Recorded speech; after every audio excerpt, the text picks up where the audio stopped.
Good morning. Welcome back to Day to Day with me, Greg Michelson. I'm here with Gaurav Jain, new friend of mine, and we're going to talk this today about some really interesting stuff. So, Gaurav, thanks for being on. I'm happy to meet you. Absolutely, Greg. Thanks for inviting. It's amazing to be on today with. With me. Awesome. All right. Well, hey, why don't we start out with an intro? Tell us who you are and what you're into, and give me your background a little bit. Excellent. So, hey, I'm Gaurav. I am the CTO and co-founder at Trio.dev. In the industry for almost 18 years now. Did a couple of startups before this. At Trio.dev, we are essentially solving a pretty interesting problem around how do you target dev GTM. So you can think of us as a revenue intelligence platform trying to help companies that are selling to any kind of a technical audience, be it a CTO or a CISO or a VP engineering or architect or any of those kind of technical folks. And I mean, the problem which we are trying to solve is very simple. Reaching out to developers, selling them has always been hard, and don't come onto the calls. They'll block your ads. They'll never respond to your emails. So how do you basically make a set? So that's what we are trying to do. Got it. Wow, that does sound like a hard problem. Certainly, the amount of spam that you get on LinkedIn and over email has kind of gone through the roof. Absolutely, absolutely. In fact, I mean that's essentially the problem. If you think it from a developer standpoint, how do we make sure that the selling is not annoying, but it is more helpful for them? That's the developer side of this story. Okay, well, how did you get the idea? How did you get into that? You said you've been in the industry for 18 years. Talk more about your background. Right. So, see, I have been, all my life a technical person. I started my career with Amazon, one of the first few engineers to work in Amazon India. In fact, one of the first few engineers here. Then very quickly jumped into a startup ecosystem. A couple of startups before this. One of the startup which I was doing in 2009. I tried it for 2 years, didn't work out. Around 2016 or so is when I did another startup, which is on, or basically, we are trying to build a low code platform for digital lending. So it was completely into fintech space. Did it for like 6, 7 years, sold it to multiple banks across India, Southeast Asia, Middle East. Uh, Got an exit around 2022. Took a break for like almost 7, 8, 9 months. And then I was just trying to do something new. This is when me, my other two co-founders, we sat together. Uh, so what happened is one of my other co-founder, who is currently the CEO at Trio, he in his previous startup, he was selling to developers. And one of the insight which he came up with was like even though they had calls with CTOs or they were trying to build a pipeline at the end of the day, he was never clear of what my pipeline looks like, because somebody who came and filled the form or had a good call with the salespeople, nobody from the developer is actually trying out the product, right? Then after, like, maybe 15, 20 or 30 days, when they are doing the call again, they realize that developers didn't like the product or they liked it a lot, and they have made the decisions already, right? So the sales team was not at all aware of what is really happening, and that's what the biggest problem they were facing when they were selling to developers. And when they Achintya told me that this is the problem, and it became very easy for me to understand it, because like like I was saying, like 17, 18 years in the industry, I have purchased maybe 100, plus tools, and hardly ever I would have gone on a demo call and made a decision because of the sales pitch, right? It was always basis on what my developers are telling to me, how was their evaluation. So yeah, I think that's how we thought, okay, maybe this is a interesting problem to look at. We went ahead and spoke to like 100 plus prospects, validated the idea. We understood, okay, this is a big problem for everyone. So yeah, that's how we started getting into it. So is it more of like a funnel management tool, or is it more like how to break through spam, or is it like a an outbound like marketing tool, or what does it do actually? So think of it like uh, a three-part solution. So one, we will help you figure out the data which is invisible, which is, for example, who are the people who are active on your GitHub repositories, what kind of companies they belong to, who are the people who are uh, making some interactions with your Docker or your code command package installers or anything like that, who are spending time on your docs, what kind of pages they are spending time on. So we try to bring in the data of the developers plus the companies they are in. So that is one part. The second part is the intel part. So what we do is we build a developer qualified lead kind of a thing. So I mean, see, you should. I mean, one of the thing which you always talk about is developers are not lead. Developers are always intent. You should not reach out to developers the moment they come onto your website and fill a form. You should look at how much intensity, how many developers from a same company are coming, what is the time frame they are coming in. So what we have built on top of this data layer is a intel layer where we are trying to build multiple scores, trying to bring in, the intent and the qualification part on this. And the third part is where we are giving you some sort of a automation or a workflow where you can actually define, okay, this happens, then this should happen. This is how we should reach out. What sort of messages we should reach out to them?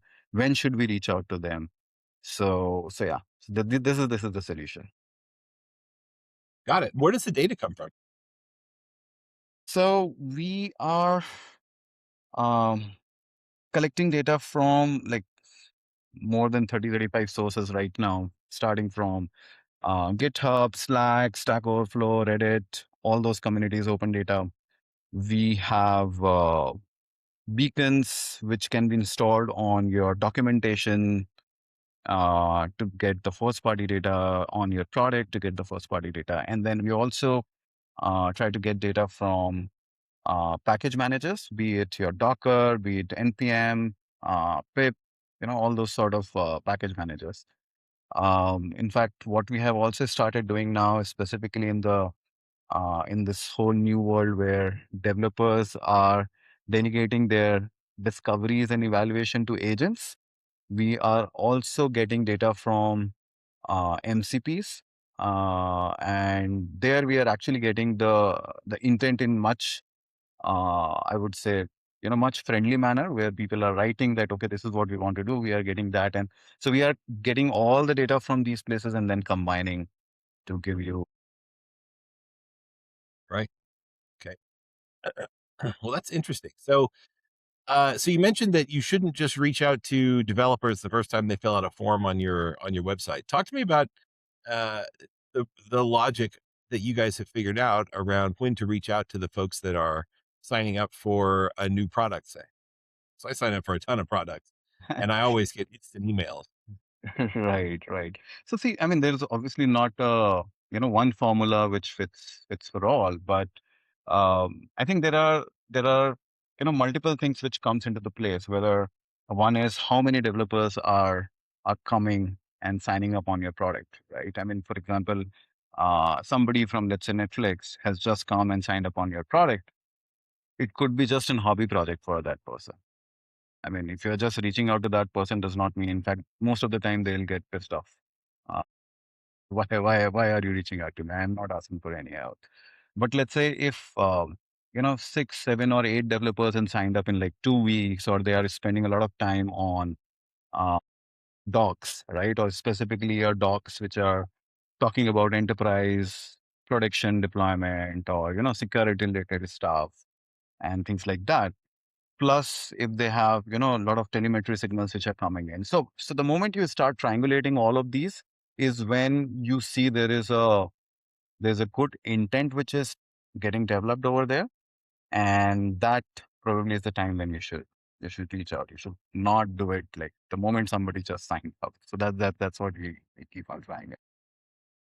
Got it. And do you guys build like a funnel for users? Like somebody signed up, somebody did action X, somebody did action X 3 times, that sort of Right. thing. How do you develop that funnel?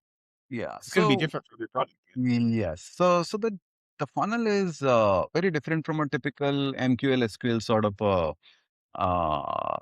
what happens in a B2B sort. So what we say is a developer funnel looks like a 4 or 5 stage process. First is where a developer is discovering you, right? This is where they are just trying to know what you do, what kind of problems you are solving, whether it will be something good for me or not.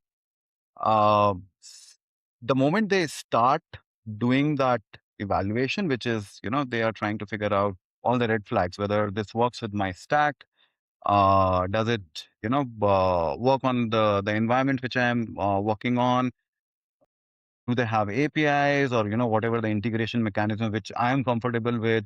So that's what we call as a evaluation step. So that is the second part. Once they have done the evaluation, or they have figured out all the red flags, and they know that okay, it's good to go from for us right now, they do what we call as a build a POC sort of a thing. So that's the third stage. No developer is ever going to buy a product unless they have built something on top of your product, right? So a build a POC is a very, very important stage. That's where they are trying to do some sort of package manager installation, or they are spending a lot of time on your documentation. There are telemetry signals which are coming in. They are coming onto your Slack, asking some questions which are giving you a hint. Okay, they are evaluating or they are building something on top of my product. Once they have done some POC, that's when it moves to a what we call as the fourth stage, which is a deployed stage. And this deployed stage is essentially where they would have probably taken a small plan, and they are just using it for one particular use case. 2 3 developers, they have deployed it, they are using it. And once they are confident is when they move to a scale stage. So yeah, this is a 5 stage funnel, which we say discover, evaluate, build, deploy, and scale. Mhm. Got it. And so your functionality is mainly to sort of track users through those stages. Yeah. So what we do is essentially you you get to know how many accounts are in which kind of a stage, right? When are they moving from one stage to another? What can you do to move a particular account from, let's say, evaluate to build a POC, or from a build a POC to a deployed stage, right? And yeah, I think that's essentially what we do. How do you get to the what you can do kind of thing? Are you analyzing that data, or is it a large language model query, or how are you getting from you're in this stage and not that stage to here are the 7 things you need to do to move someone from stage 3 to stage 4? Right. So, so 2 3 things which we do. One is, so what we present is a timeline, activity timeline view, which essentially tells you, in the last 3 months, these many developers have done this. They've spent this much time on this kind of a documentation, then done this. So once you have all the data or all the activities which has happened from a particular account, uh, we also obviously get to know, the location from where this is happening, the team they are working in. So then we can actually start recommending this, that, okay, now is the time when you should go and reach out to these people. So we have our own models where you can just go and inquire, or you can research about an account, and, shoot an email, or uh, maybe reach out to them on LinkedIn with the problem they are trying to solve and what solution you can offer. But how do you know the optimum timing? So see, there are multiple ways, and it depends upon the kind of tool also which is in the consideration, right? For example, if it is database, I mean, you typically wait for a longer time. I mean, it does not happen so quickly. But when it is a simple API tool, what we suggest is that, for example, if somebody is visiting your pricing page after doing, some, let's say 5, 6, or 7 types of their activities, maybe this is the time for you to reach out, right? Or if somebody is spending a lot of time on, let's say, production deployment sort of a page. So there are like, multiple signals which essentially calls for an action, right? And once you get that signal, you essentially take an action. But how do you know? I mean, right? But every product's going to be different, and all of the different activation points So are we let the there. user define. Yeah, we let Oh, our I see. customer define. So that's where the third layer comes in, right? So we have all the granular intents or all the signals which are there, and then you can define the automations on top of it, right? So you can define things like, okay, 5 developers, pricing page visit, do this, right? Something of that sort. Gotcha. So the user has to define this. Yeah, user can define. We do some recommendations, but at the end, like I said, um, a lot of nuanced signals are there because, I mean, there are like a lot of these complex products which are there. So we let the user define those actions which they want. What if they don't know? Let's say this is greenfield. I've got data of how users interact with my product and my website, and I'm interested in figuring out, when how should I market to those users to help them have the most success with my product possible? What kind of data elements are you looking at to identify those intervention points?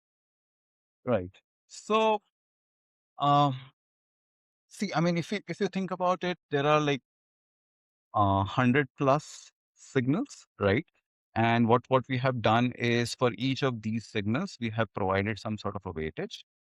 For example, if you are a let's say a DevOps, you know, or let's say Kubernetes cost optimization sort of a company, right?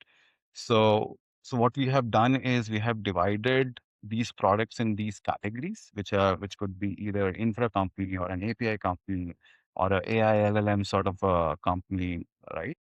And for each of these, what we have done is we have built a layer of abstraction on top of it, which is if it is an optimization company, look for these kind of signals. If it is a AI sort of a company, look for these signals. So what we do is we give them some assistance, but like I said, at the end, every company has their own way to build out these models.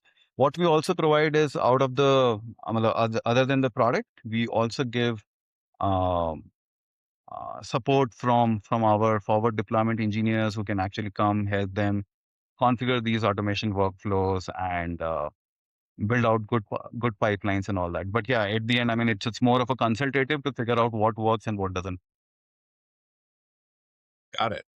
That's kind of unsatisfying to me. I would love it if there was like a data focused way to do that, or do you have an agent built into your product that can kind of Yeah. dig through the So data? yeah, so I think this is something which we have just launched a couple of months back. We are trying to build on top of it. What we are calling it as so we have like different open data signals or Rio data signals as well, but we have not reached to a stage where we can go ahead and take it completely in our hand and start running the whole workflow by ourselves. I mean, that's something which we want to do, but like I said, there are a lot of nuances. I mean, it becomes a little difficult to rather take care of all the nuances and give that human touch whenever the reach out is happening or outbound is happening. So let's take Zerb for example. So the my company is called Zerb. We're a development platform for researchers and analysts, people that are working with data. We have a coding agent baked into the product. And one of the things we see is that one of the things that we're working on right now is trying to help users find the different parts of the platform that they will take value from. There might be some users that come in and they ask a question to the AI and they get an answer, and then they go off and they never discover that they can say build a Streamlit app and deploy it and host it and share it and all that sort of thing, right? So we're always looking for sort of signals like when is it appropriate to send somebody an email letting them know about a particular feature, or if somebody has been dormant for a couple of days, when should we send a hey, we're still here kind of email, that sort of thing. If you were going to take a purely data focused approach to user activity and using the data to uh, promote the best use of your product, what are the what are the outcomes? What are the things that you look at in order to choose those points? Because you could just arbitrarily do it. Say, oh, when they take action, when they create a new code block, then oh, you just went black. You there? Yes, yes, I can hear you, but there's you probably have will come back. Sorry for this. Oh, the lights went out. Yeah, actually, it's raining, and Uh, all right. Well, we'll just do it in the dark. Oh, there they are. yeah, Nice. and the power generator just takes a few seconds to switch on. Gotcha. Sorry No for that. problem. Sorry. So That's fine. you, Yeah. So I'm curious because part of me says, "Oh, I know the parts of the product and I know what are the right actions to take," and sort of and that sort of thing. But also, there's the things that I don't know. So, how do you take a purely data driven approach to figuring out how to help your users find the best experience with the product? right, What are the optimization points? What are we right. looking for? Yeah. So like I said, right. So there are, so I mean, just to give you certain examples from the kind of customers we are working with, right? Um, so look, for example, if somebody have come and written something on your Slack channel, right? Like, for example, okay, I'm trying this product out and I'm facing this kind of a problem, right? Now, what we have done is we have our own parsers and LLM, Intel extractors. And from there, we figure out, okay, this person from this company is facing this sort of a problem. Now, if there are like 4 or 5 people from the same company have also been using this product in the last 1 month, right? But how do you know Then it's we, 4 or 5? What if it's 3? What if it's 7? I mean, Like, how do you optimize? yeah, yeah. So essentially, this comes from looking at the kind of product again, right? So, for example, there are products where even 2 people can, what we call as a activate the DQL, right? So, or there are products where even 10, 15 people or 15 developers are needed to bring that sort of an activation. For example, a company which is like in a proper workflow orchestration sort of a company where a lot of developers work simultaneously on that product, versus there is a company where maybe a infra optimization sort of a company where 2 or 3 DevOps people are also good enough for you to start using that particular product. So depending upon those sort of a thing, but again, like I said, we are not configuring these things ourselves. As of now, we are letting the customer only come and define it. What we can do, I mean, if we have to do it, we can actually figure out by looking at your past activities, right?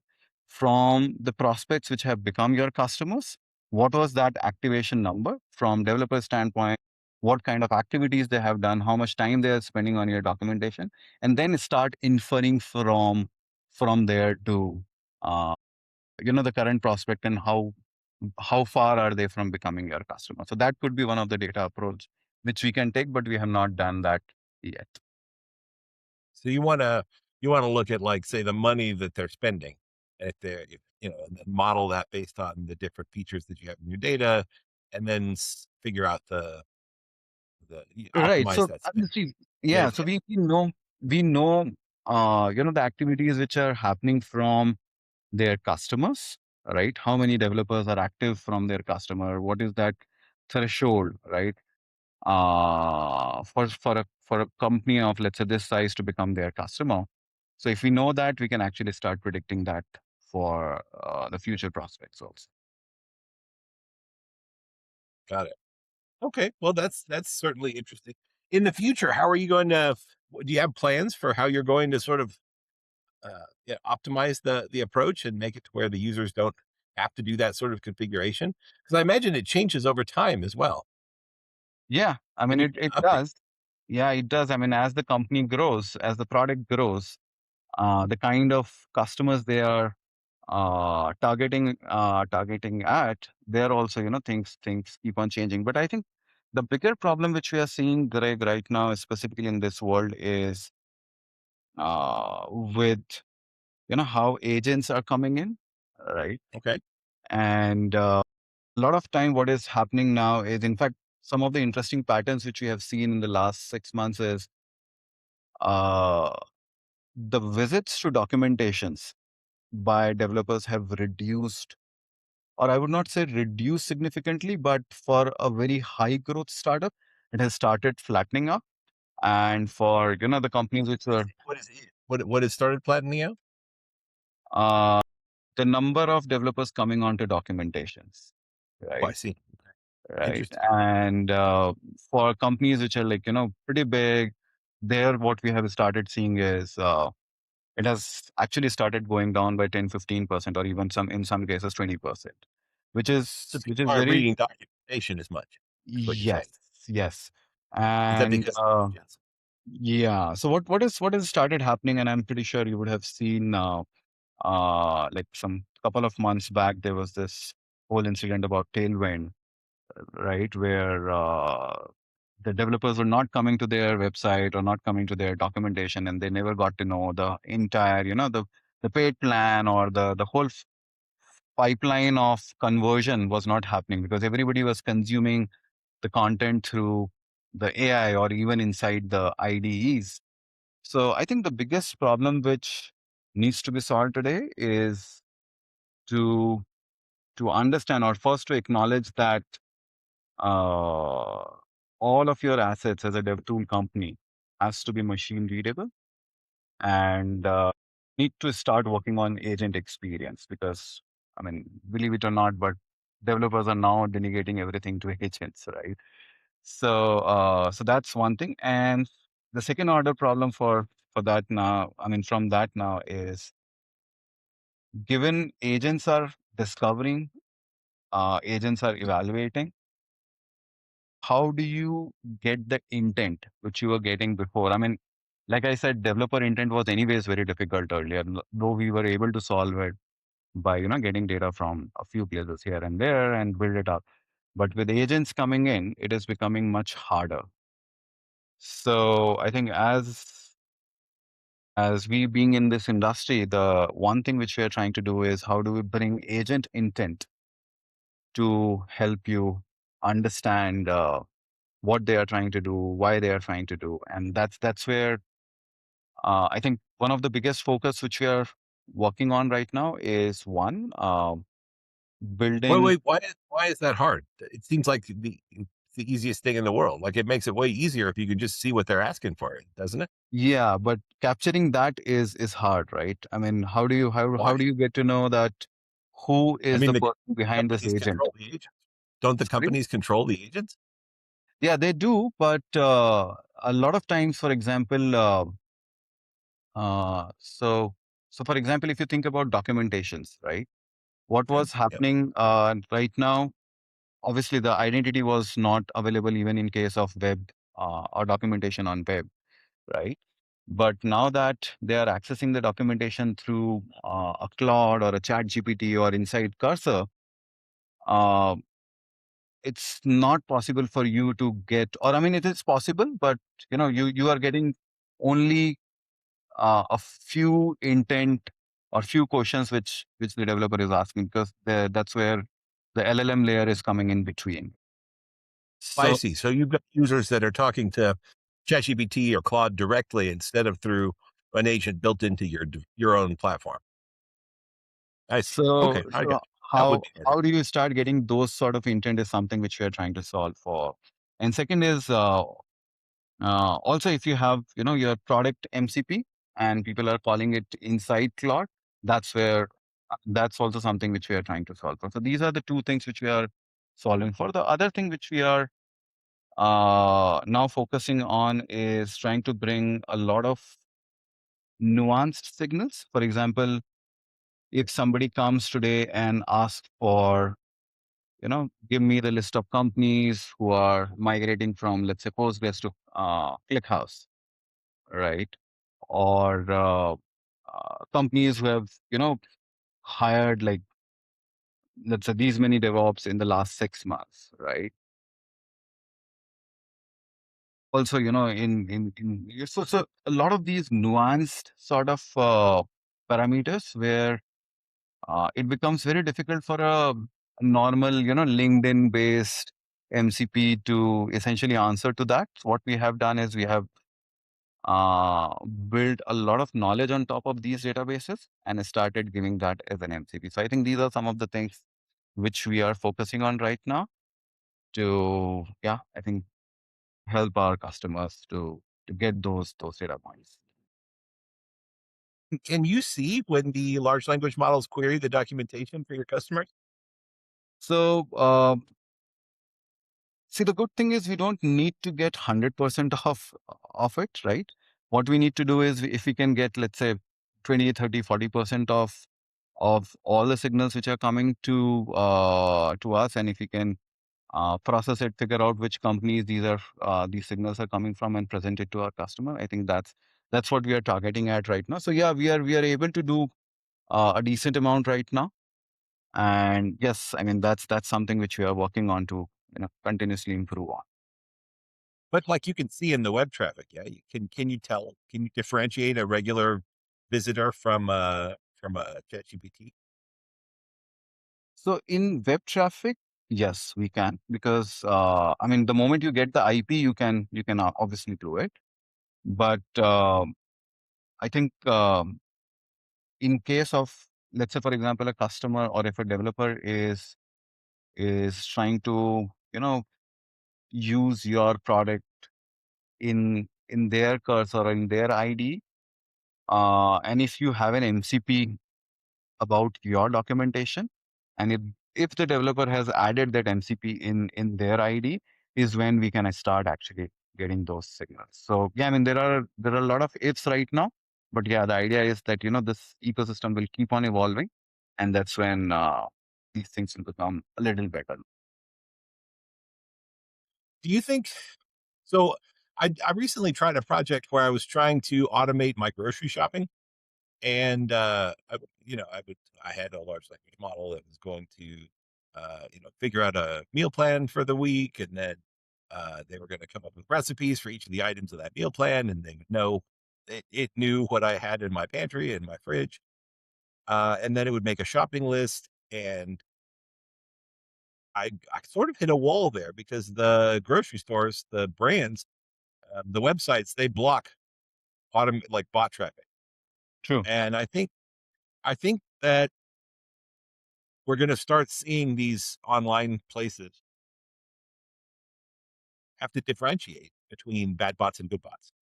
Uh, Correct. they're That's not really happening yet. Have you seen much of that? So, see, I'm not very sure about ecom. I mean, though I have read a few articles and I've not tried it by myself yet to do, this sort of automation completely by Clark.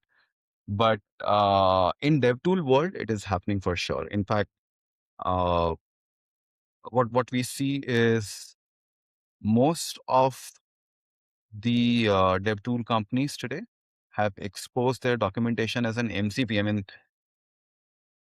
rather than expecting these uh, chat GPT or Claude to come and crawl it from your website, what they are doing is they are exposing it as an MCP and putting it inside and letting the developers put it inside the cursor or in their Claude connector, right? And this actually helps them reduce the hallucination as well. Also gives them the right information, right? Rather than letting it decided by one of these AIs to read it from multiple places and then present it whatever they have understand. So the moment they present it as an MCP and add them inside your Claude or inside your cursor, uh, is when the developer is also getting the right information. And I think that's how most of these development companies are solving for it. Interesting. So just provide a an interface for the large language models to interact with, rather than filtering out, trying to allow some kind of bot traffic over other kinds of bot traffic. Correct. You think that's going to be the long term sort of method that this works with, or is something going to come and replace MCP? No, I think so. I think this is making a lot of sense right now. I mean, think of it like, how the whole Google search optimization and all those things evolved, right? How your results have started coming in top when somebody was searching in Google. Same way, if you are giving your MCPs in Cursor or Claude and everything, and if somebody comes and talk about, I want to know about distributed, let's say, SQL database, and suddenly, it gives you the list of these 4, 5 tools, and all of them are connected as part of your MCP. It is giving you the right parameters to evaluate on. And yeah, I think that's when the developer will also be able to make right decisions. So I think this is going to evolve, but I think this is the right path. Fascinating. All right, let's do long term view. I'd like to hear some predictions from you. What do you see coming in your space in the next 5 years? I mean, it's risky even to predict 5 months at this point, but what do you see coming? Give me some predictions. So I agree. In fact, I mean, I don't know 5 years, but 2, 3 things which are going to happen for sure. One is um, the targeting will become more and more nuanced. You will need better ICP classifications, right? And with AI coming in, that is becoming, I would say, possible now, right? Say more So about it. I don't yeah, think I so follow. right, so I mean, in fact, before I jump into this, I'll probably talk about some of the things which make this problem very unique, right? So one of the things which I spoke about is developers are not leads, but they are the intent. I think we spoke about that. Uh, The other very interesting problem is, a lot of time, most of the companies come and define their ICP basis on industry or basis on location and, that sort of a thing. But in DevTool, what happens is technology, the fitment of technology becomes very, very important. If I am, let's say, a company which only works with, or a library which works with Java, any company who is not using Java is not an ICP for me, right? So that sort of data points exactly. So for example, we were working with this company which was a JS library, right? And they have, I mean, it's a big open source JS library, and what they have done is they have created a headless front end for e-commerce engines, right? So you can take any e-commerce engine and then put a front end on top of that engine using that particular JS library. Now, for them to figure out whether this customer is qualified or not, they don't just need to look at the number of engineers, but they need to know how many front end engineers are there. And even in front end engineers, they need to know how many of them actually know this particular JavaScript, or they can actually learn this particular JavaScript. So that sort of nuanced qualification is what is required. So I think that's what is going to happen right now. So that is probably the second thing which I wanted to talk about from an ICP standpoint, right? And third is, like I was talking about, this whole agent intent. I think this whole industry will move from a beacon based, or a JavaScript sort of a beacon which you install on your website. It will move from there to more SDK based intent, or like what we are talking about, agent MCP sort of a thing. So I think these are the 2, 3 things which are going to happen. in the next 3 to 6 months. Right. So what's the? It's Rio.dev, Reo.dev. Yeah, Rio. Got it. What's next for you guys? Are you guys raising money? Are you, what stage is the company at? What's Yeah. So we have raised seed round. Uh, we are in the process right now. I mean, more you'll get to know pretty soon. But yeah, I mean, as of now, we are a seed raised company. We have around 200 plus customers. Big customers like Nvidia or Temporal or Circle CI. So yeah, those sort of companies are working with us. We are also working with some new age AI companies like LangChain, Crew AI, uh, Arise. So yeah, I think the our focus is going to be uh, moving up market, closing more bigger deals. Now, I think we have got a few. I think some 30, 40 customers who are like enterprise grade. We probably would want to increase that number. So yeah, gotcha? Okay. Amazing. Well, hey, thank you so much for coming on. This has been really interesting, learning about this space, learning about what you guys are doing. I'm excited to see where you go from here. absolutely. Thanks. Thanks.